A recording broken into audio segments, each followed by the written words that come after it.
Another comment from him as well. Quiz, ano masasabi mo sa CapCut ngayon? Sa kasalukuyan, kamusta kayo Martians? Welcome back to the 365. Okay. So, good morning Martians. Kamusta po kayo? Alam nyo, today I'm trying to be positive, no? Kasi hindi ko alam bakit may gumagawa ng anomalya dito sa buhay ko. Laging nilalagyan ng thumbtacks yung sapatos ko, yung tsinelas ko. Hindi ko alam bakit trip ng mga kaaway ko na lagyan ng thumbtacks. Pero isa lang masasabi ko, hindi tayo gaganti sa kaaway. Hahayaan natin ang best friend natin na si Karma ang gumawa ng lahat ng bagay. So anyways, Martians, totoo to. Gagawin ko na lang joke, hindi ako mababad trip. Noong una, nilagyan ng betchin yung kape ko, pero pinalampas ko lang. Hindi tayo gaganti, hahayaan natin yung karmang bumalik. Tapos ngayon, thumbtacks naman yung trip nila. So, hahayaan ko lang din ulit yung karma na gumanti. Pero hindi tayo gaganti. Kasi alam nyo na, sa mga Martians na nanonood dyan, I'm sending you guys nothing but blessing and abundance. At ito na yung sign kung napanood mo tong vlog na to. Ito na yung sign na matutupad na yung mga pangarap mo sa buhay. At ngayon pa lang, una sa lahat, shoutout na agad dahil sa recent upload natin kahapon at sa nagwawalang views natin sa Facebook na umabot ng 1.4 million views kahapon, yung meme. It's a good sign. Pero, yun nga, yung Wamos controversy, ayun, yun na siya. As is, hayaan na natin siya, wala tayong i-expect. Basta, nilabas natin yung opinion natin, nilabas natin yung mga dapat nating sabihin, at dapat intindihin ng mga tao. Pero nakakatawa kasi may mga nagagalit masyado na lugi sila eh. Parang, alam mo yun, huwag ka magsasabi na lugi ka kung hindi ka pa nakakatikim siguro ng 100k na TF. Yun lang masasabi ko. Pero hanggat di ka nakakatikim ng ganung kalaking TF at puro mga 5k, 10k, 15, 20k below, alam mo yun, we have to be down to earth lang. Huwag lang tayo masyado maging cocky na, hindi, maliit yan. Hindi, ano yan eh. Pero yung views nung TikTok natin, TikTok, yung Facebook Reels natin, yun nga, ito na, 1.4 million siya. Wow. Pero okay din naman kasi may mga video tayo minsan na pumapalo ng 34k, 1k, at least nakaka 1k tayo sa mga reels. Kasi doon tayo nakilala sa reels eh. But yun nga, shoutout muna tayo from our previous video. Wait lang, refresh natin to. Yun, 400 plus views naman. Not bad, not bad. Okay, so from our video yesterday, big shoutout kay at Shanner Navarro? Parang kilala ko to. Shanner Navarro? Nag-comment si Shanner Navarro. Okay, big shoutout sa'yo. Ang comment niya, papatusin ko din kuha lang ako knowledge kung paano sila gumalaw. Tapos replicate din connections sa mga iba pang bigatin na creators. Win-win. Actually, tama ka doon. Yun talaga yung pinaka-honest to God na diskarte doon. Kapag talaga nagtrabaho ka sa isang sikat, hindi naman mawawala yung mentality na mapaisip ka mag-vlog, mapaisip ka na rin gawin yung ginagawa nila kasi nakikita mo medyo madali, pero pag nandun ka na sa journey, alam mo na, medyo mahirap. Well, content creation is content creation. Big shoutout sa'yo, Shanner Navarro. Napapanood din kita paminsan-minsan. Tsaka, ang lulupit ng content nito ni Shanner. Tama ba, Shanner?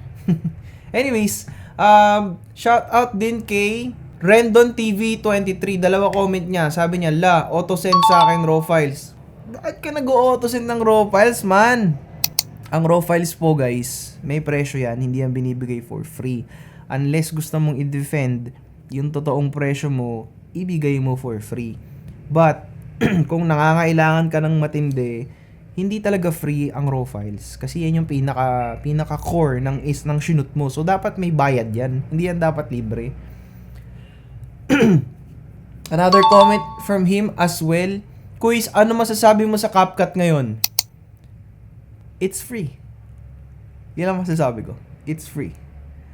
So, another as well from @it's JPEG. Well, as a video editor, amateur beginner, not bad for me kasi free na yung pagtutulugan at foods. But this job is para lang sa mga buhay binata o dalaga dahil more on travels din ayon sa post niya. Kasi need din niya ng makakasama sa ibang bansa for travels. I've been a video editor ng well-known vloggers and sa 20k for starters is not bad, lalo na sa pag-stay in din ako before and free lahat. Oh, yun. Yung nagbigay na ng opinion na editor Pero yun. Kung gusto niyo maging editor ng vlogger, wala namang masama. Okay lang din naman. Yun lang masasabi ko. Yun. Okay, so Martian, since today, wala naman tayong masyadong ganap. Ito lang naman talaga yung ganap natin today. Medyo rest day talaga to. Kasi, ayun, alam niyo na, ano pa lang ba, second week pa lang kasi ng March. So, yung mga shoot na naman, paparating. Mga bandang last week na naman. Pero today, kung naalala nyo man, yung vlog natin na, nga ba yung title ng vlog na yun? Yung last week yun eh. Wait lang. Ang title nung vlog natin ay, di ko alam kung 57 o 58. Nakasama natin si Mark. So, in-encourage natin si Mark na sana bumalik na siya sa pagbablog. Mag-vlog na ulit siya. And ito, gagawa natin siya ng reaction video. I-appreciate natin yung kanyang pagbabalik sa pagbablog. So, ito ang reaction video ko sa vlog ni Mark na ang pagbabalik ni Kuya Marky. So, syempre trial din to kung paano ba to style ng reaction video. Hindi pa kasi ako masyado familiar. So, let's see. Testing.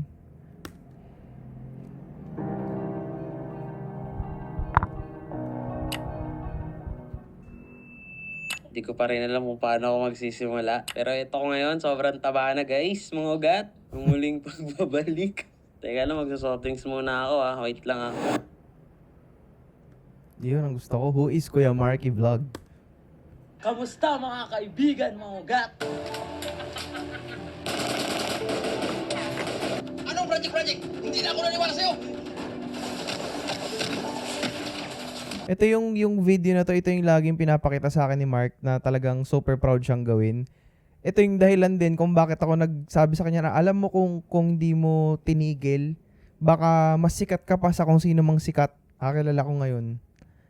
Kasi magaling siya mag-edit talaga ng mga, especially ang editor, yung max potential ng isang video editor is nasa sariling output na ginawa. Yung pinaka-passion na ginawa mo na for yourself lang talaga. You know?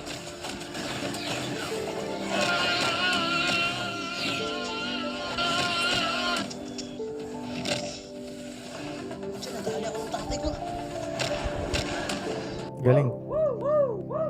Habang nabubutas yun, palaki ng palaki yun. Sobrang weird. Gigans mo, ang init talaga eh. Buka na lang!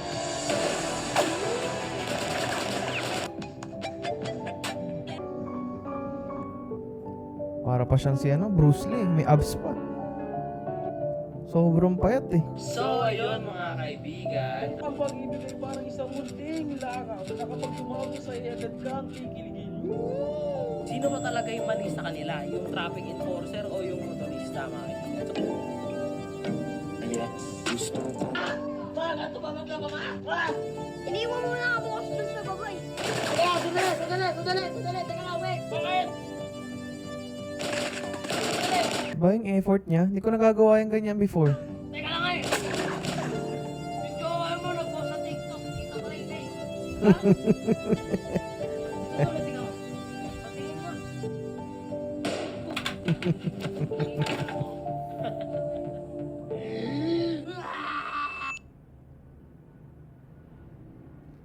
Nice. Di ko pa rin talaga alam kung paano ako magsisimula. Di ko pa rin talaga alam kung paano magsisimula ulit kasi sobrang tagal na panahon na guys. Bago ako huling nag-vlog. 7 years ago, bro. Kung makikita niyo ako dun sa mga nakaraan ko pang vlog, sobrang payat ko dun. Para akong nagsashabu, nag-a-addict. Dito, sasabihin ko sa inyo kung bakit nawala si Kuya Marky Vlog at paano siya nagkaroon ng idea or Nag-mature si Kuya Marky Vlog eh. Parang akala mo nadagdagan ng 10 taon yung itsura niya dito eh. Sobrang, alam nyo, hindi ko akalain na mas matanda pa ako kay Mark. Kasi parang ang tingin ko sa kanya sobrang mature niya na. siya nakakuha ng lakas ng loob para bumalik sa pagbablog. Sasabihin natin yan ngayong araw. Kasama ng, whoops! Uy, di yan sponsor. Sasabihin na natin. Wait. Lobat ako. Wait lang. Okay. Game. Balik. Kung ano ang mga dahilan kung bakit nawala si Marky Vlog. si Kuya Marky Vlog at ang Kuya Dude. Parang naging nonchalant na siya eh. Subukan natin ibalik yung Kuya Dudes. Hindi natin itatry, ibabalik talaga natin. Yan. Sa inyo na kaya tayo nawala is dahil nagkaroon kasi tayo ng sakuna sa ating mundo. Hindi siya sakuna, nagkaroon siya ng isang matinding character arc, isang matinding character development bago siya naging isang malupit na editor ngayon. Na natin umpisahan, which is yung COVID. Marami ang nasaktan, marami ang nasawi. Pero ngayon wala na yung virus, tuloy-tuloy na ulit tayo sa mga ginagawa natin sa buhay. Pero hindi lang yon, nagkaroon kasi tayo ng family problem. Hindi ko na siya kukwento ng sobrang detalye, sobrang buo. Pero nagkaroon tayo ng problema sa ating pamilya. Nagkawatak-watak, naghiwa-hiwalay ang mga parte. Uy, ito. Uy. Bars, man! Nagkaroon tayo ng mga pagwatak-watak na pagkakataon. Ayan. Siyempre, kapag pumasok na yung pagwatak-watak na pagkakataon, diyan na papasok yung trabaho. Alam nyo, sa totoo lang, sabi niya sa akin, para siya nagdududa kung ilalabas niya ba yung ginawa niya. Kasi dahil nga ilang years siyang di nag-upload, alam niyo yun, talagang yung mga first few uploads niya, ganyan pa siya, para pa siyang nahihiya ulit magsalita sa camera, bago pa lang. Ganun naman talaga sa umpisa. Sa murang edad. Uy! Trabaho. Pag pumasok na yung pagwatak-watak na pagkakataon, diyan na papasok yung trabaho. Sa murang edad. Uy! Uy. Tahan, ay tayang puta. Kasi nga guys, kung papanoorin niyo yung mga luma niyang vlogs, talagang para sa akin sobrang palumpalo ng edit niya. Kumbaga para sa akin kung kung sumali to sa editor challenge noon dati, alam niyo na yung kung saan yung editor challenge na yun. Pasok to eh.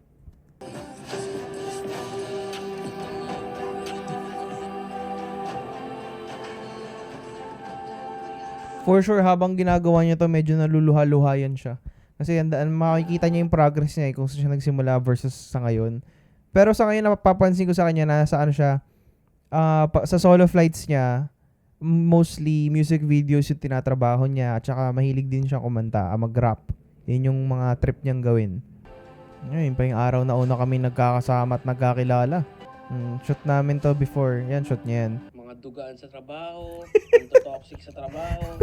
Kami. Yung sinabi niyang dugaan sa trabaho, pantotoxic sa trabaho, alam namin yan kasi naging yun. Alam namin yan. Part yan eh. Part naman talaga ng trabaho yun. Ganun talaga. Pakinggan niyo yung puso niyo. Yan. Nax! At kung ano yung alam niyong Kung alam niyong Graham Balls ang sikreto ng buhay, ewan ko kung Graham Balls man, yan ang sikreto. mga Tama eh, una niyang endorsement, Coke. Pangalawang endorsement, Graham Balls. Yeah, not bad for his first vlog. So, check niyo yan sa channel niya. Nandito yan sa, Mark Lency Arsenal, 375 subscribers. Sa mga Martians natin dyan na nanonood at nakarating sa part ng video na to, alam niyo na, I'm sending you guys nothing but blessing and abundance. And sa lahat na nakakasalamuha ko, especially siya, wala akong ibang goal kundi magkaroon ng positive conversation sa lahat ng tao nakakasama natin. And nung nakita ko yung ginagawa ni Mark, sobrang na-appreciate ko, Martians, yung style ng vlogging niya. Kasi nakakatawa naman before, parang mararamdaman mo ulit na 2017, ganun.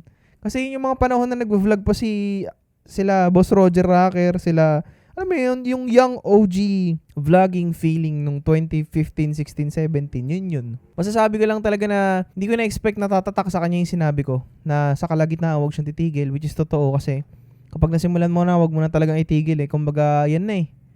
'Di ba? There will be days na mararamdaman mong parang hindi mo mapagpapatuloy pero kailangan mo mag-push through.